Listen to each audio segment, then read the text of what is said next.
I can tell the fun story now if you guys don't mind me talking so much. I know it's a shift. But I mean, I want to hear it I would be again. happy. I would be happy to tell it. Okay. So yeah, very different tone. Very different tone. You got to shake it up a little bit. Yes. So I was volunteering at a hostel in San Jose in Costa Rica, and there's these two beautiful Dutch women who came, and I made friends with them, and it was one of their birthdays, and they were wanting to go out, and so I finished up my hostel shift and went out with them. I think there's a French guy that was with us too, and it was like a Tuesday night, so there's not high expectations about going out on a Tuesday night in San Jose. But we ended up at this fucking amazing show, which is like completely packed. This band that was doing like amazing Bob Marley covers. Just, it was like, holy shit. Like it was a gold mine to step into on a Tuesday. And at a certain point in this show, we were maybe halfway in the crowd, and we were kind of right underneath the VIP upper level. But we couldn't see up there, but we saw the entire crowd at a certain point turn around. And it's like the look on everybody's face was like Jesus was standing up there. Like everybody was just like, oh, like freaking out and taking pictures. And I kind of thought like, oh, it must be someone from the Costa Rican soccer team or something. Like I figured it was something soccer related, being in Latin America. But it's like kind of like, okay, whatever, that's cool, I guess. And, somebody I think told me who it was, and I was like, what? Like, I don't know that name. And at a certain point, the Dutch girls ended up going up into the VIP area. And of course, being, they're like these beautiful blonde. So yeah, women. they were smoke shows is what you're saying. Oh my God. Yeah, absolutely. One of them in particular was like one of the most beautiful women I've ever seen. And so of course the fucking doorman is like, right on up, ladies. And I'm immediately having a worse time. And, end up hanging out for a little while. Didn't really like the French guy that much. So, listen to some music, went on a walk around the block, came back in, and was about to leave and call it a night when one of the girls had come down the stairs to go to the bathroom. And then she was like, no, like, come with me. Like, I'll get you up. And she talks to the security guard, and he's like, nah, like, sorry. Yeah. And she's like, oh, you kind of doing cute girl thing. And he's like, oh, okay. Kind of begrudgingly let me up. So I go up, and, I immediately see that there's this guy who's kind of surrounded by an obvious entourage. And then this other guy, like, pouring chili guero shots, which are basically Bloody Mary shots. And then I'm like, who is that guy? And then it's like, oh, that's Ronaldinho. Which I'm guessing by the look on your guys' faces, you do know who Ronaldinho is. Oh yeah, only the most famous soccer player possibly ever. One of the most famous Brazilian soccer players, with Ronaldo being the other. Yeah, top 5, I would, maybe all time. But I was like, oh, cool, whatever. And I ended up kind of drinking and talking to people, but didn't really have any sort of interaction with Ronaldinho.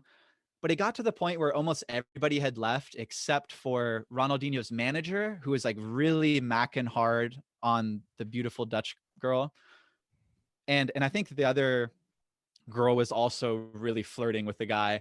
And I felt, I came out with them. I felt, the honorable thing to do would be, so I kind of like with it. Yeah. But I called them over and I was like, I'm leaving. So, basically saying, I hope you guys are with it enough to realize like what these guys are hoping for, or like where this is headed, but I'm leaving. And they're like, okay, yeah, we'll leave too. But we got invited to a party the next night. And I was like, okay, cool. So of course they get me invited to their party, because I'm basically their, wingman at this point. And bodyguard. Yeah. So you got so that the next role. Exactly. And they're really cool women, so I was happy to do it. So the next night after I get off the shift again, I end up taking a cab to this high rise in San Jose. We go up to the very top floor. It's a penthouse with this just like unbelievably stellar view of San Jose. It's like a full bar, a DJ, a doorman, and we got there early enough that it was like complete sausage fest. It was like just all guys. Ronaldinho was there, but it was like mainly all guys. And all but eventually, dudes, the party started to get live, started going, women started to show up, and I started to get drunk. Like I was just drinking, I think, rum and cokes that were just unlimited rum and coke, as much as you want. Cuba Libres. Yeah, exactly. So at a certain point, I'm, feeling pretty good about myself, and I'm kind of walking by Ronaldinho, and I look at him, and he looks at me, and he in his like very poor English, it's kind of like, like what's your deal, basically. So I go in and start talking with him, and just saying like, oh, I'm here on an adventure kind of thing, and just like kind of joking around and trying to make him and his buddy laugh. And so I'm kind of cracking him up a little bit, and he's like, oh, you've got to come to Brazil, like you can come stay with me in Brazil. And which in that moment I was like, I wasn't gonna take that seriously. It's like, it's a party environment, whatever. Later in the night, I'm even more drunk at this point, and I've been waiting for people to start dancing, because I was like, fuck, I want to dance.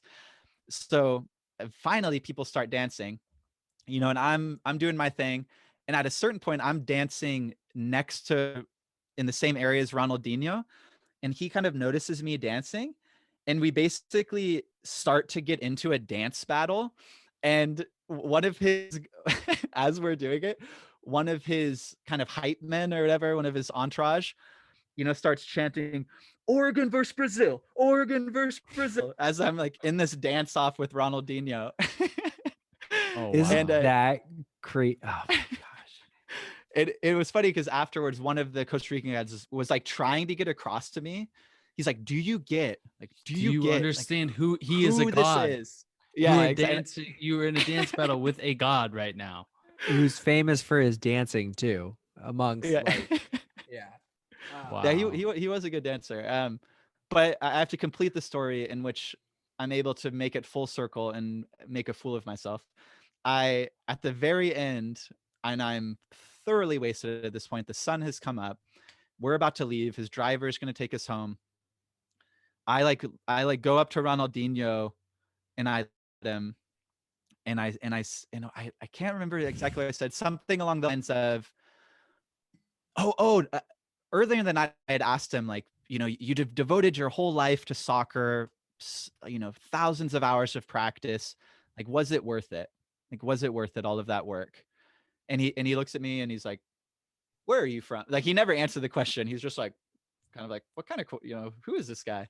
Right. But then at the end of the night, I like have this moment, I think I put my hand on his shoulder and looking at him, and I'm like, so many people know who you are. Like, don't waste it. And I'm like trying to have this like soul talk, it's like soul moment with Ronaldinho as I'm wasted. And he's just like so blatantly uncomfortable. He's like, yeah. Oh no. I'm taking back that invitation. The yeah, exactly. and then we, left and got a ride home. But dude, that's awesome. That is great, man.